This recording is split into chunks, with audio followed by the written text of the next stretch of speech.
Welcome to Sana's kitchen. ಕಿಚನಲ್ಲಿ ಇವತ್ತು ಆಗ್ತಾ ಇರೋಂಥ ಅಡುಗೆ ಬಂದು ಸಿಂಪಲ್ ಆ್ಯಂಡ್ ಈಸಿ ಮೆಥಡಲ್ಲಿ ಮಾಡೋವಂಥ ಬೀನ್ಸ್ ಪಲ್ಯ. ಸೊ ಇದು ಕ್ವಿಕ್ ರೆಸಿಪಿ ಅಂತಲೇ ಹೇಳ್ಬೋದು. ಸೊ ಬೀನ್ಸ್ ಪಲ್ಯಗೆ ಬೇಕಾಗಿರೋ ಇಂಗ್ರೀಡಿಯೆಂಟ್ಸ್ ಬಂದು ಒಂದು 1/4 kg ಬೀನ್ಸು, ಒಂದು ದೊಡ್ಡ ಸೈಜ್ ಈರುಳ್ಳಿ ಮತ್ತು ಸ್ವಲ್ಪ ಕರಿಬೇವು ಸೊಪ್ಪು.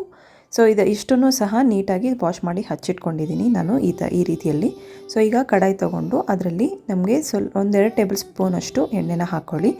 ಎಣ್ಣೆ ಕಾದ ನಂತರ ಎಣ್ಣೆ ಆದಷ್ಟು ಲೋ ಫ್ಲೇಮಲ್ಲೇ ಎಣ್ಣೆನ ಕಾಯಿಸ್ಕೊಂಡು ನೀವು ಇಂಗ್ರೀಡಿಯೆಂಟ್ಸ್ ಹಾಕ್ಕೊಂಡ್ರೆ ಒಳ್ಳೆಯದು, ಆವಾಗ ಸೀದು ಹೋಗಲ್ಲ. ಸೊ ಅದ ನಂತರ ಅದಕ್ಕೆ ಸಾಸಿವೆ ಮತ್ತು ಸ್ವಲ್ಪ ಜೀರಿಗೆ. ಸಾಧಾರಣ ಎಲ್ಲರೂ ಜೀರಿಗೆನ ಯೂಸ್ ಮಾಡಲ್ಲ ಪಲ್ಯಗಳಿಗೆ. ಸೊ ನಾನು ಸಾಸಿವೆ ಯಾವ್ಯಾವುದಕ್ಕೆ ಯೂಸ್ ಮಾಡ್ತೀನೋ ಅದಕ್ಕೆ ಮೆಜಾರಿಟಿ ಜೀರಿಗೆನ ಯೂಸ್ ಮಾಡ್ತೀನಿ. ಸೊ ಅದ್ರ ಜೊತೆಗೆ ಹಚ್ಚಿಟ್ಕೊಂಡಿರೋಂಥ ನೀವು ಕರಿಬೇವು ಸೊಪ್ಪನ್ನು ಹಾಕ್ಕೊಳ್ಳಿ, ಜೊತೆಗೆ ಈರುಳ್ಳಿನ ಹಾಕ್ಕೊಂಡು ಚೆನ್ನಾಗಿ ಅದನ್ನು ಫ್ರೈ ಮಾಡ್ಕೊಳ್ಳಿ. 1 ನಿಮಿಷ ಹಾಗೆ ಫ್ರೈ ಮಾಡ್ಕೊಂಡ ನಂತರ ಅದು ಟ್ರಾನ್ಸ್ಪರೆಂಟ್ ಕಲರ್ಗೆ ಬಂದುಬಿಡುತ್ತೆ. ಆವಾಗ ಸ್ವಲ್ಪ ಅರಿಶಿನ ಹಾಕ್ಕೊಳ್ಳಿ. ಒಂದು ಚಿಟಿಕೆ ಅಷ್ಟು ಅರಿಶಿನ ಹಾಕ್ಕೊಂಡ್ರೆ ಸಾಕು, ಜಾಸ್ತಿ ಅರಿಶಿನ ಏನು ಬೇಕಾಗಲ್ಲ. ಅರಿಶಿನ ಹಾಕ್ಕೊಂಡ ನಂತರ ಮತ್ತೆ 1 ನಿಮಿಷ ಅಷ್ಟು ಅದನ್ನು ಫ್ರೈ ಮಾಡ್ಕೊಳ್ಳಿ. ಈಗ ಇದಕ್ಕೆ ಹಚ್ಚಿಟ್ಕೊಂಡಿರೋಂಥ ಬೀನ್ಸನ್ನು ಆ್ಯಡ್ ಮಾಡಿ. ಸಾಧಾರಣವಾಗಿ ಬೀನ್ಸ್ ಫ್ರೈ ಪಲ್ಯ ಮಾಡುವಾಗ ಬೀನ್ಸನ್ನು ಬೇಯಿಸ್ಕೊಂಡು ಅದರ ನಂತರ ಒಗ್ಗರಣೆ ಕೊಡ್ತಾರೆ. ಸೊ ಆ ಥರ ಮಾಡೋದ್ರಿಂದ ಆ ನೀರಲ್ಲಿ ನ್ಯೂಟ್ರಿಷನ್ ಎಲ್ಲ ಹೋಗುತ್ತೆ ಅನ್ನೋ ವಿಚಾರಕ್ಕಾಗಿ ಹಚ್ಚಿಟ್ಕೊಂಡಿರೋ ಬೀನ್ಸನ್ನು ಡೈರೆಕ್ಟಾಗಿ ಈ ಥರ ಒಗ್ಗರಣೆ ಮಾಡಿಕೊಂಡು ಹಾಕಿ.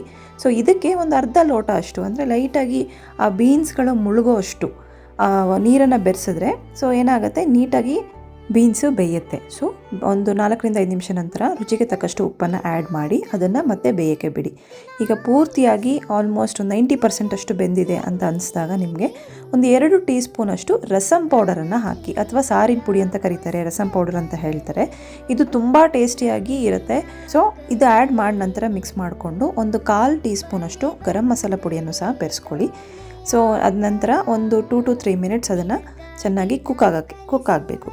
ಸೊ ಆ ಕುಕ್ ಆದ ನಂತರ ಮನೆಯಲ್ಲಿ ಕೊಬ್ಬರಿ ಪುಡಿ ಇರುತ್ತೆ ಅಲ್ವಾ, ಸೊ ಕೊಬ್ಬರಿನ ತುರಿದು ಅಥವಾ ಅದನ್ನು ಪೌಡ್ರ್ ಮಾಡಿಕೊಂಡು ಅದನ್ನು ಸಹ ಬೆರೆಸಿ. ಸೊ ಇದಂತೂ ಸಖತ್ತು ಟೇಸ್ಟನ್ನ ಎನ್ಹ್ಯಾನ್ಸ್ ಮಾಡುತ್ತೆ. ಈಗ ಇದಕ್ಕೆ ಕೊತ್ತಂಬರಿ ಸೊಪ್ಪನ್ನು ಆ್ಯಡ್ ಮಾಡ್ಕೊಳ್ಳಿ. ಸೂಪರ್ ಟೇಸ್ಟಿ ಡಿಲಿಷಿಯಸ್ ಬೀನ್ಸ್ ಪಲ್ಯ ಈಗ ರೆಡಿ. ಸೊ ಯಾರ್ಯಾರು ಈ ರೀತಿಯಲ್ಲಿ ಬೀನ್ಸ್ ಪಲ್ಯನ ಮಾಡ್ತೀರಾ, ಸೊ ಪ್ಲೀಸ್ ಅದನ್ನು ಟೇಸ್ಟ್ ಮಾಡಿ, ಜೊತೆಗೆ ನನ್ನ ಕಮೆಂಟ್ ಬಾಕ್ಸಲ್ಲಿ ಕಮೆಂಟ್ ಮಾಡಿ. Please like, comment and subscribe. Thank you.